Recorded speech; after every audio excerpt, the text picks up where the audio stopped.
Welcome to Massive Beers. My name is Matt. We do the beer stuff here. No idea about this brewery. You can already see it. I'm not pushing stuff off far enough so you kind of get a preview, even though you don't know what's coming because I put it in the title. Anyway, three. We're drinking three. This be Base Camp Brewing Company. This is their 3rd anniversary Belgian Dark Strong. I have no idea about this beer. So, Beer Tube Palooza. You've heard of it. You love it. We all love it. This year we held it in Steven, the Resources house. And when we were all leaving, Beer Tube Palooza, he was kind of like, just like, take beer, please. From a cellar. Giving stuff to us beer tubers, as he's wont to do. And he brought up a couple like Dusties from the cellar, and he's like, "Yeah, I got this one. This place was selling it for $3, or this place is selling it for like just random like weird stuff, oldies that he picked up from random places." And I was like, "Belgian Dark, I can get down with that." So here we are. It's bottle number 779, and it is from October 2015. Base Camp Brewing Company. Never heard of them before. Don't know if they still exist. We're diving in this completely blind. And it says, made with love and hard work. Appreciate it. It says, a toast to our 3rd year spent doing what we love. Thanks for supporting the Base Camp family. We couldn't be here without you. Hopefully you're still around. 11.5%. You know, 24 Plato, 30 IBUs, 8.8 SRM for all you brewing nerds at home. And it just has a big 3 in the front, which is one of the reasons why I want it. I'm just like, I dig it. It's super plain. It's super basic.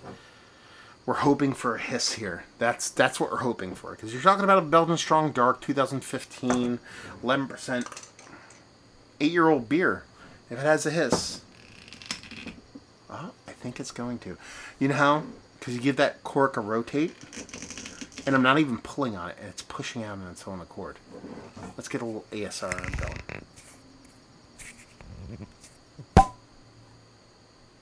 Good enough for me. So yeah, I have not the proper glassware, but we don't care. Not the proper glassware, we don't care. Kind of like that. I'm not gonna lie to you, that looks pretty freaking awesome as far as how it should look, you know, carbonation wise. You know, not a huge amount of head on that, but you're talking about a nice rich dark dark coloration to it, a little bit of ruby hues, and really can't see through it, so there's a turbidity to it. From, you know, a lot of these darker Belgian darks, especially Americanized ones, give it a whirl, head comes right back, that's always a bonus.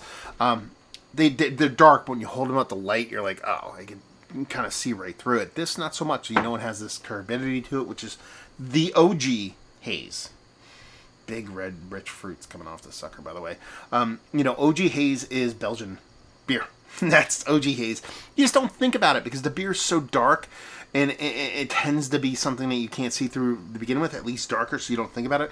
But that's really one of the precursors, or one of the markers for me, that ends up being like, okay, this is a really good Belgian darker beer, is because it has this rich haziness to it. This one definitely shows and proves. It has this nice kind of malt ball colored head to it. We're off to a very good start here. Can't wait for this nose. Give it a whirl.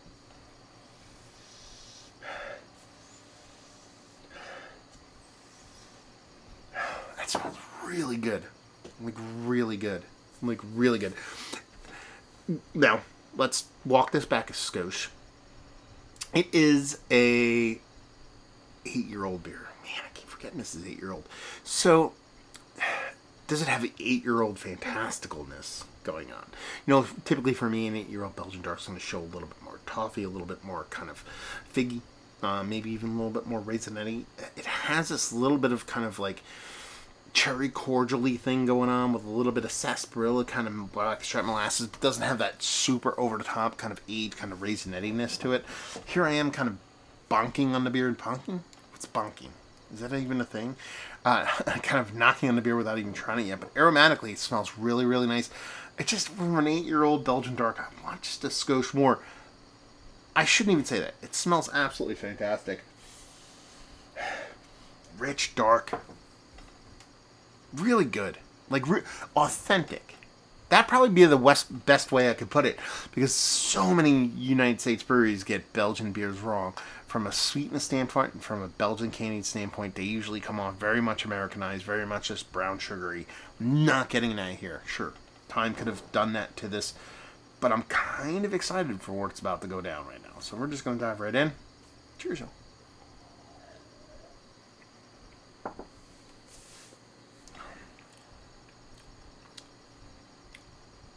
That's a fun beer. It's way more bittering than I thought it would be. Very much blackstrap molasses in this sucker. In a good way. I'm not knocking it.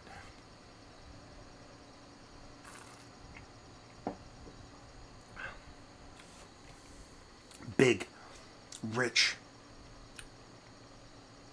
huge blackstrap across the board. From that sweetness portion of the show, from that burnt brown sugar molasses combination, that spicy, sarsaparilla, kind of almost recol-like kind of herbaceousness that you get from a lot of these kind of like,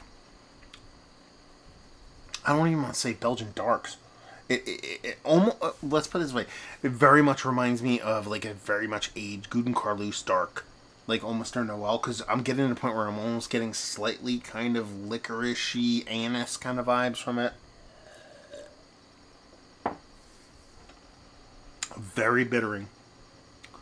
I think it's actually a roasted malt combination with a hops that just won't quit, in combination with an oxidative state that isn't negative, but it just adds that kind of extra level of dryness / bitterness on top of it.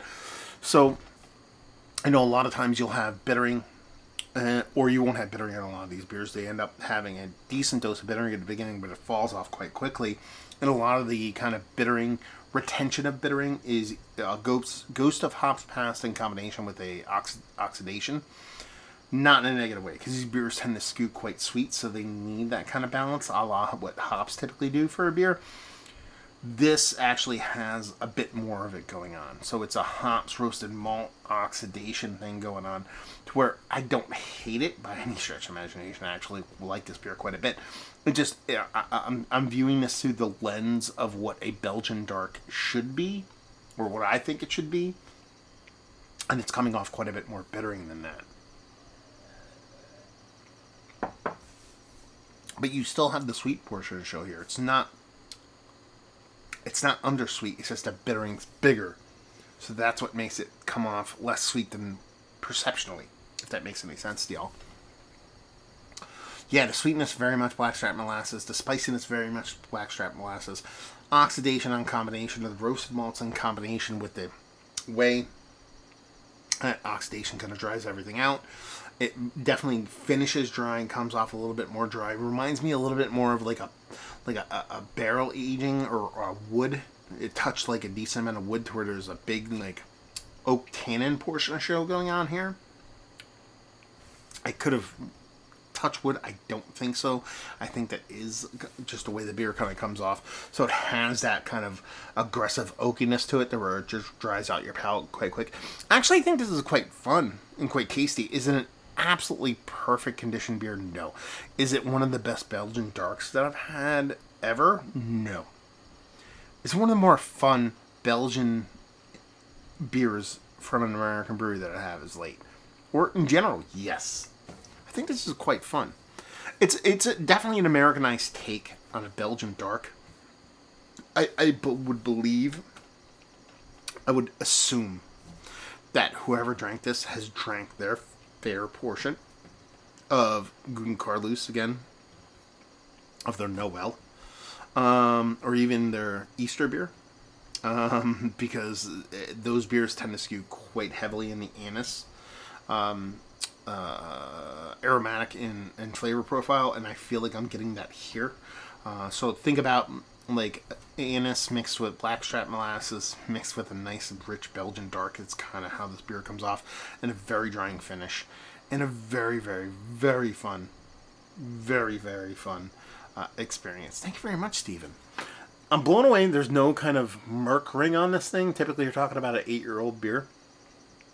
You have this thick kind of coating of something going on, but yeah, I think it's quite nice. Base Camp Brewing, and again, maybe I've had them before. I don't remember having them, but I think this is a really fun beer. And honestly, for a brewery in 2015 to make their 3rd anniversary beer at Belgian's Strong Dark, I think is a very fun thing to begin with. Hopefully, they're still around. Like, there probably are, but I just assume the worst when it comes to a lot of times. Be like, I've never heard of these people, and this beer was made 8 years ago, so maybe they're not around anymore. Hopefully they are. They are. I kind of want to stop there now. Where are they, again, located? Did they even tell you on the bottle? I don't know if they tell you. Naturally carbonated in this bottle, pour gently leaving sediment. Hand bottled October 2015. I don't think they actually tell you where they are. Just as Base Camp Brewing. Their anniversary. No location. I like it. I like it. I'm sure Google will tell you. But yeah, as far as the Belgian darks go, it's, especially an Americanized brewery, quite fine. Tasty, fun, aged beer. Very cool experience. And I'm glad I got to do it. Thank you very much, Stephen. So, is it one of the better Belgian darks I've had as late? Sure. It's not Mount Rushmore status, but it's quite fun. One of the better aged beers I've had as late? Sure. Not Mount Rushmore status, but I had fun. Valued availability? Don't know. 8-year-old beer. Stephen probably paid $3 for it. Let us know, Stephen, what you paid. And leave you with, if you like what we like this, if you like aged beer. There you go. Aged beer from obscure breweries. Base Camp Brewing. Have you been to the brewery? Do they still exist? Have you had their beers? Have you had this beer? Have you had this exact vintage of this beer? Have you had it new? Have you had it fresh? Have you had it recently? All that fun stuff. Talk about it down there. Hopefully you enjoyed the review. Hopefully enjoying a little Base Camp right now. Hopefully see you next time. Cheers, all.